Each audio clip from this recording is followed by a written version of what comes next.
भारताचे लोक भारताचे एक सार्वभौम समाज लोकशाही घडविण्याचा व त्याच्या सर्व नागरिकास सामाजिक आर्थिक व राजकीय न्याय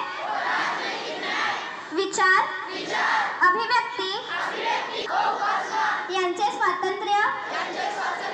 दर्जाची व संधीची समानता निश्चितपणे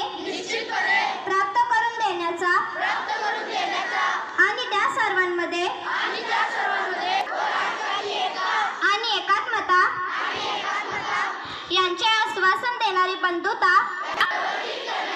संकल्पपूर्वक निर्धार करून